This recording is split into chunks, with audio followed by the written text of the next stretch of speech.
Dan ketika ibunya mencopot selotip itu, alangkah terkejutnya ia ketika ia mendapati sesuatu yang tidak ingin dia lihat. Halo semuanya, makasih udah milih untuk nonton video ini. Aku Neni dan selamat datang di Chiller, Chill Thriller.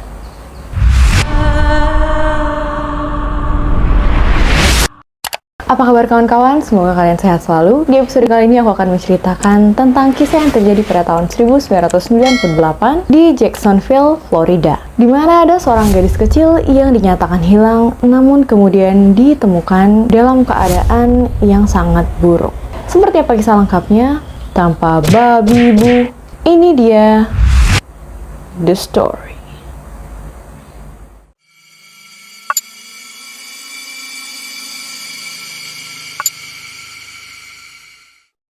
Maddie Madeline Ray Clifton lahir pada tanggal 17 Juni 1990 di Jacksonville, Florida. Ibunya bernama Sheila dan ayahnya bernama Steve Clifton. Maddie tumbuh di zaman di mana para orang tua cenderung membiarkan anaknya untuk berkeliaran bermain di luar rumah, terutama karena pada waktu itu belum marak terjadinya aksi teror di negara tersebut. Maddie yang pada waktu kejadian itu berusia 8 tahun merupakan anak kedua dari keluarga tersebut, di mana kakaknya bernama Jesse berusia 11 tahun. Sebenarnya Jacksonville, Florida ini merupakan lingkungan yang cukup aman, di mana banyak anak-anak yang tinggal di sana. Jadi banyak keluarga yang memiliki anak-anak kecil. Semua orang di Jacksonville itu bisa dibilang juga cukup dekat satu sama lain, dan anak-anak mereka itu biasanya berteman dan bermain di luar. Pokoknya lingkungan di tempat tinggalnya Maddie ini tuh kids friendly lah. Maddie ini merupakan anak perempuan yang terbilang sporty. Selain pandai bermain piano, dia juga jago bermain sepak bola, basket, hoki, baseball, dan dia melakukan semua itu dengan sangat lincah. Maddie juga merupakan anak yang sangat ramah, dan selain sangat akrab dengan kakaknya Jessie, dia juga akrab dengan anak-anak yang lain di lingkungan itu. Dia mau berteman dengan siapa saja. Jadi Maddie ini punya banyak teman di lingkungannya. Salah satunya adalah seorang anak yang tinggal di seberang rumahnya bernama Joshua.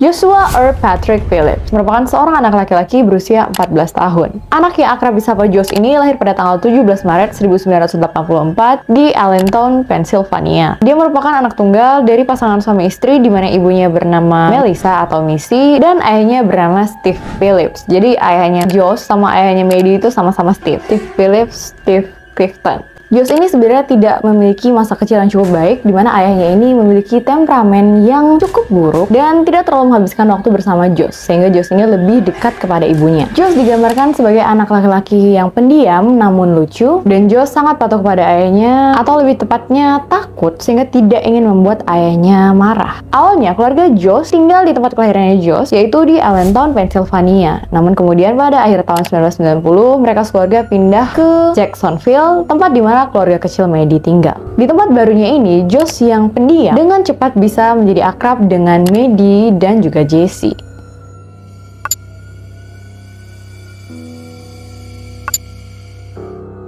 Pada tanggal 3 November 1998, yaitu bertepatan dengan hari pemilu di Jacksonville, Maddie pulang sekolah seperti biasa dan sempat berlatih piano. Kemudian pada pukul 4.30 sore, ketika ibu Maddie pulang dari pemilihan, dia berpapasan dengan Maddie yang berada di depan pintu, di mana Maddie ini hendak pergi keluar rumah untuk bermain. Maddie pun kemudian berkata kepada ibunya untuk mengizinkannya bermain, dan dia berjanji akan kembali sebelum makan malam. Ibunya berkata, "Oke, sampai jumpa sebelum makan malam." Dan di sanalah mereka, ibu dan anak itu berpisah seperti itu, tanpa ibunya tahu bahwa itulah terakhir kali dia melihat Maddie dalam keadaan hidup.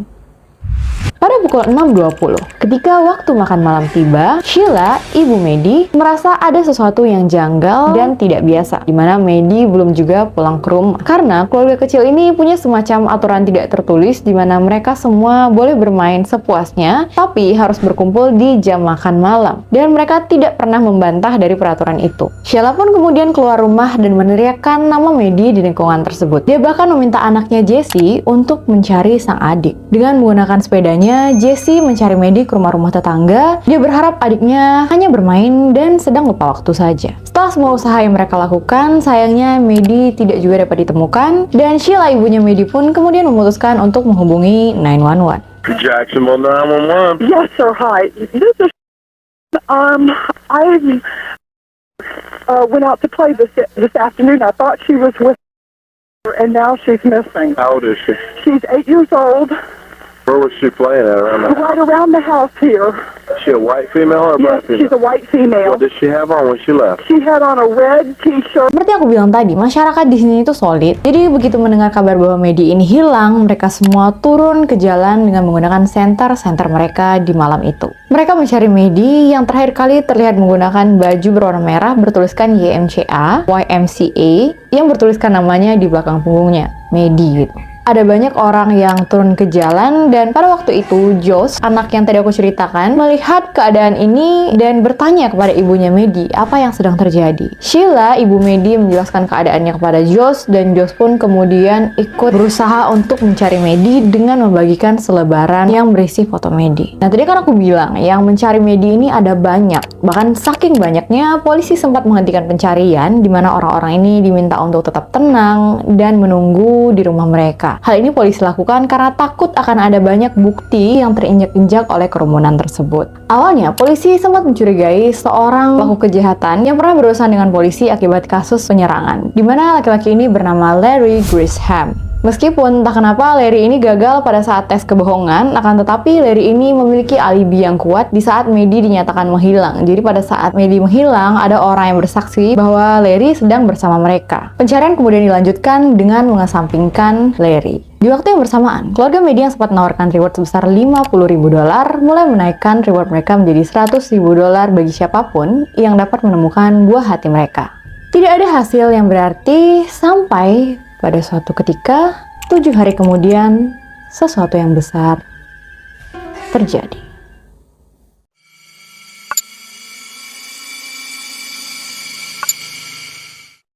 10 November 1998, atau tepatnya 7 hari sejak Maddie dinyatakan menghilang. Di rumah satu keluarga, seorang wanita tengah membersihkan rumahnya seperti hari normal lainnya. Wanita itu adalah ibu dari Joshua. Missy, ibu dari Joshua, masuk ke dalam kamar Josh dan menyadari kamar anak ini berbau tidak sedap. Dia mulai mengumpulkan kaos kaki dari anak satu-satunya ini, celana dalam, pakaian kotor, dan membawanya keluar. Tapi, hal itu tidak mengurangi bau aneh dari kamar itu. Bahkan ibunya ini sempat menduga apakah ada bangkai tikus di kamar itu. Pada saat tengah membersihkan kamar Josh ini, ibunya melihat ada cairan yang berada di bawah kasurnya Josh. Jadi kayak keluar dari kaki ranjangnya Josh. Pada waktu itu, ibunya berpikir apakah kasurnya bocor karena kasurnya ini merupakan kasur air. Jadi kasur isinya air. Yang kalau misalnya kalian tipe-tipe yang suka nusukin jarum pentul ya gitu tuh, kasurnya bisa jadi bocor. Jadi ibunya mikir apakah ini kasurnya bocor ya. Jadi ibunya mulai berjongkok dan memeriksa area bawah ranjang. Dan ketika dia menundukkan badannya, dia melihat bahwa ranjangnya itu tuh kan dari kayu ya. Dia melihat kayu itu diselotip dengan selotip. Gimana? Ditempel dengan selotip, seolah-olah untuk menahan kayu yang copot dari ranjang itu. Setelah ibunya mencoba untuk mengecek, mungkin baunya ini bersumber dari air yang rembes dari kasur, terus jadi jamur di kaki ranjangnya ini. Ibunya mikir kayak gitu. Dan ketika ibunya mencopot selotip itu, alangkah terkejutnya ia ketika ia mendapati sesuatu yang tidak ingin dia lihat. Ketika melihat hal itu dengan mata kepalanya sendiri, Missy segera berlari keluar mencari polisi yang berjaga di depan rumah Maddie. Karena di depan rumah Maddie ini, polisi membuat semacam tenda dan mereka tidur di sana untuk menjaga keluarga Maddie. Mereka bahkan ikut makan malam bersama keluarga Maddie, bermain bersama Jesse untuk menjaga keluarga ini. Jadi ketika Missy mencari petugas, itu tidaklah sulit karena mereka selalu standby di sana. Nah, Missy mengatakan kepada polisi, "Ayo ikuti aku." Dia bahkan tidak bisa menjelaskan apa yang sebenarnya terjadi atau apa yang telah dia lihat. Dia hanya meminta polisi untuk segera mengikutinya. Missy pun segera menunjuk ke bawah ranjang dan pada waktu itu mereka bersama-sama melihat ada satu kaki kecil yang masih terbungkus kaos kaki. Petugas ini kemudian menghubungi petugas lainnya yang tengah berada di rumah Maddie. Petugas itu pada waktu itu sedang bermain catur bersama Jesse dan segera meninggalkan permainannya untuk menyusul rekannya yang telah tiba di rumah Joshua. Tak lama kemudian, beberapa petugas dan juga tim penyidik datang dari kantor pusat dan mereka bersama-sama menarik kaki itu keluar dari ranjang dan mereka mendapati tubuh Maddie kecil berada di sana. Mereka melihat adanya sayatan di leher Maddie dan juga tusukan di bagian dadanya. Lalu, mohon maaf, tengah tubuh Maddie tidak menggunakan pakaian apapun. Beberapa dari tim penyidik pun kemudian didatangkan ke rumah keluarga Clifton atau keluarganya Maddie untuk mengabari bahwa anak mereka telah tiada. Sebelum itu, para petugas dan juga Missy, ibunya Josh, mereka semua punya pikiran yang sama, di mana mereka berpikir bahwa sesaat lagi harapan dari orang tua Maddie akan keselamatan anaknya akan segera sirna. Setelah diberitahu Sheila dan Steve, kedua orang tua Maddie benar-benar tidak menyangka bahwa anak mereka hanya berada di seberang rumah. Bahkan setelah mereka hampir hilang akal mencari kemana-mana. Dan tentunya bagian yang paling membuat Steve dan juga Sheila terguncang adalah ketika mereka diberitahu bahwa anak mereka telah tiada dan ditemukan di bawah ranjang milik temannya sendiri. Josh tahu di mana Maddie selama ini. Saat dia bertanya kepada ibu Maddie apa yang sedang terjadi di saat dia membagikan selebaran, ketika dia tampak khawatir dan mencemaskan sahabatnya ini, selama itu semua Josh tahu kalau Maddie ada di bawah ranjangnya. Polisi kemudian mengungkapkan bahwa selotip yang digunakan oleh Josh untuk menempelkan bagian ranjangnya itu digunakan untuk menahan kaki ranjang agar tidak ada yang menemukan tubuh itu di sana. Selain itu juga ditemukan celana pendek Maddie di kamar tersebut, sebuah pisau, dan juga sebuah tongkat baseball yang disembunyikan di belakang meja rias. Kemudian terdapat juga penyegar udara, selebaran hilangnya Maddie yang berada di dekat sebuah dupa yang baru saja dibakar, yang tentunya merupakan upaya untuk menghilangkan bau dari tubuh Maddie. Nah, ada hal lain yang mengganggu petugas polisi ketika mereka menemukan tubuh Maddie, di mana mereka melihat tangan Maddie meraih kaki ranjang, sehingga itu menimbulkan pertanyaan apakah mungkin pada waktu didorong ke dalam sana, Maddie masih dalam keadaan hidup. Apakah dia masih hidup bahkan setelah orang-orang mencarinya? Apakah dia masih hidup pada saat Josh membagikan selebaran itu? Kita mungkin tidak akan pernah tahu. Jika Josh mau berkata jujur pada waktu itu, mungkin Maddie bisa segera diselamatkan. Otopsi kemudian mengungkapkan Maddie dipukul 3 kali di bagian belakang kepala dengan menggunakan tongkat baseball yang ditemukan di kamar Josh. Tenggorokan Maddie juga dipotong dengan menggunakan pisau yang ditemukan di kamar Josh, dan dia ditusuk 7 hingga 9 kali pada bagian dada. Bahkan ada media yang mengatakan 11 kali tusukan, dan otopsi juga tidak menemukan adanya bukti pelecehan meskipun Maddie ditemukan dalam keadaan tidak mengenakan pakaian pada setengah tubuhnya. Para penyidik kemudian pergi ke sekolah Josh dan menjemputnya serta membawanya ke pusat peradilan remaja. Di sana, Josh dibawa ke sebuah ruang interogasi, dan pada awalnya, meskipun Josh terus-menerus berkelit dan mengatakan bahwa dia tidak tahu apa yang terjadi, namun pada akhirnya Josh menceritakan apa yang sebenarnya terjadi pada hari itu. Versi Josh. Ingat, cerita ini masih cerita versinya Josh, nanti akan kita bandingkan dengan fakta-fakta yang ditemukan oleh pihak penyidik di akhir cerita. Jadi pastikan kalian tonton sampai habis. Dan inilah yang Josh ceritakan.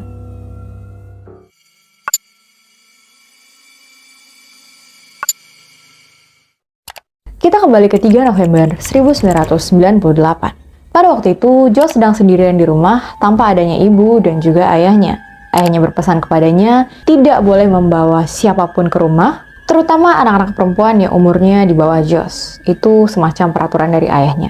Akan tetapi, ketika Josh sedang mengerjakan PR-nya, Maddie kemudian datang, menggedor pintunya dan memanggil nama Josh. Maddie mengajak Josh bermain, dan Josh telah menolak Maddie karena dia sedang mengerjakan PR-nya. Akan tetapi, meskipun Josh telah menolak ajakan Maddie untuk bermain, namun Maddie terus-menerus memaksa Josh untuk bermain. Dia bilang, please, ayolah, ayo kita bermain.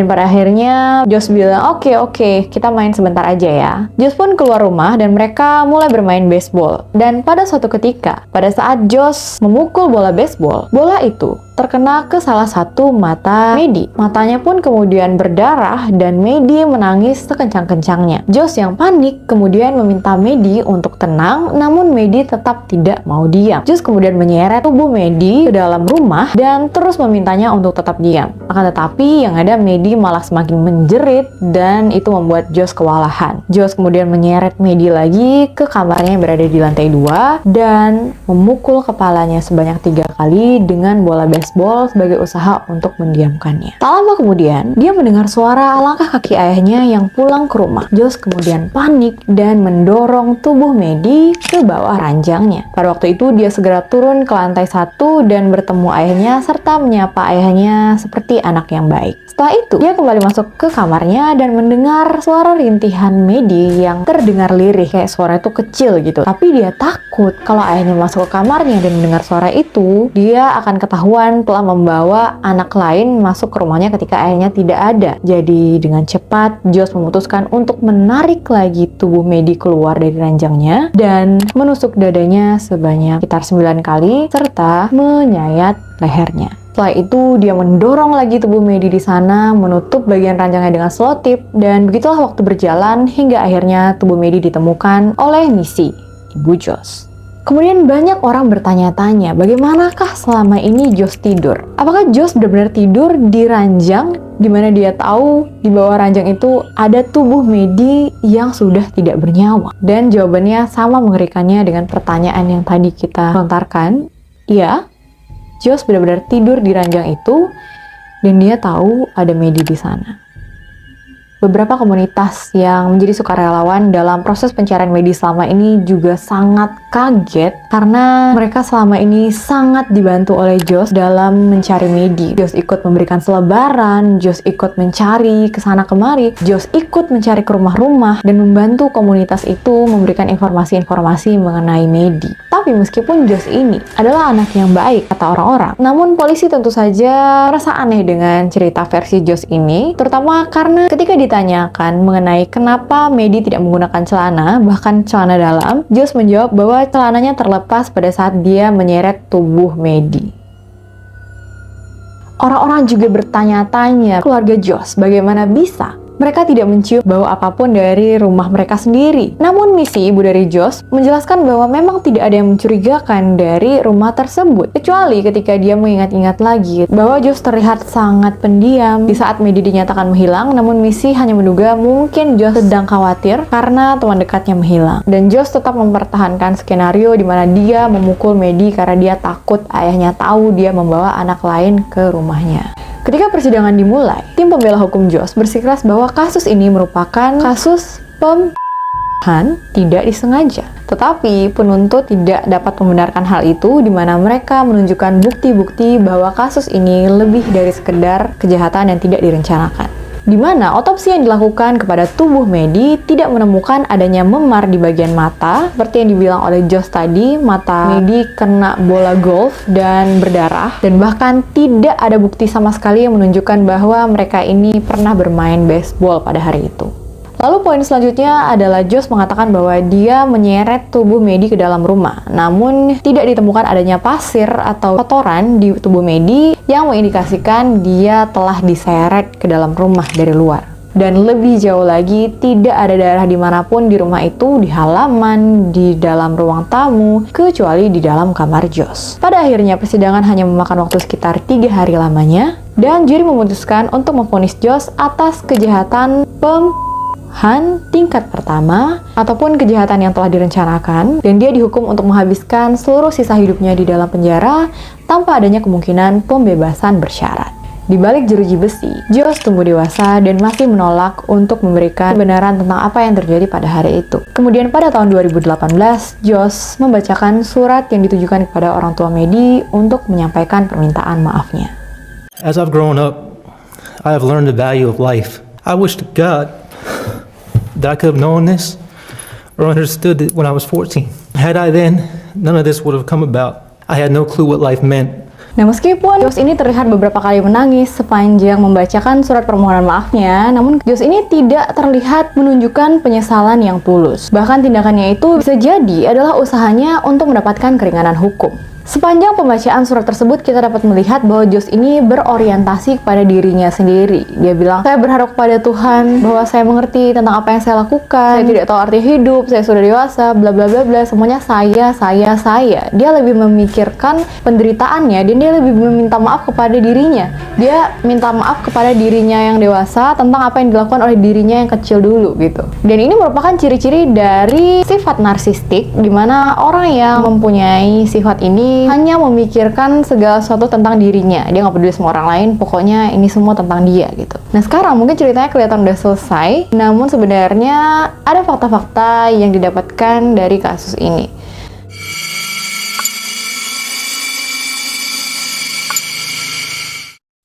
Pada tahun 2012, Mahkamah Agung mengeluarkan keputusan bahwa hukuman penjara seumur hidup tidak bisa diberikan kepada remaja yang melakukan kasus kejahatan tingkat pertama. Sehingga pada tahun 2017, kasus Josh ini kembali divonis ulang. Di mana pada persidangan lanjutan, detail-detail yang mengerikan terungkap, salah satunya dengan adanya fakta temuan sebuah buku okkultisme yang ada di kamar Josh, yaitu buku-buku berisi penyembahan atau sihir-sihir gitu.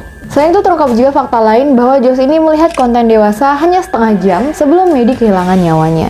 Dan isi video itu berupa kekerasan terhadap anak di bawah umur. Jadi bisa jadi Josh terinspirasi dan berfantasi untuk melakukan hal yang serupa dengan apa yang ditontonkannya, sehingga dia melakukan hal itu. Ini bisa menjadi bukti yang mengarah kepada kejahatan terencana, bukan kejahatan tidak berencana yang pada awalnya diklaim oleh Josh dan pihak pembela hukumnya. Akan tetapi, fakta mengejutkan lainnya, kemungkinan besar Josh ini tidak menargetkan Maddie secara khusus. Di mana ibunya Maddie bercerita bahwa target sebenarnya dari Josh ini adalah Jessie, anak pertamanya atau kakaknya Maddie. Hal ini diketahui dari adanya temuan foto Jessie di dalam kamar Josh yang ia curi beberapa waktu sebelum Maddie dinyatakan kehilangan nyawanya. Dan pada waktu itu, Josh hanya mengambil kesempatan ketika rumahnya setengah kosong, kemudian dia melihat ke arah rumah Jessie, namun hanya ada Maddie di sana.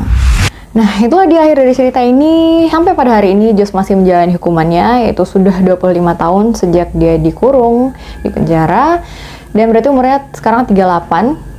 Tanggal 17 Maret dia ulang tahun yang 39 berarti. Dan pada 2023 ini akan diadakan sidang ulang untuk menentukan lagi vonis dari Josh ini. Akan tetapi sampai pada hari ini, Januari 2023, aku belum menemukan adanya update dari kasus ini. Belum ada berita kayaknya. Terakhir Mei 2022. Kita doakan semoga kasus ini cepat selesai, Josh diadili seadil-adilnya, dan selamat jalan Maddie Clifton.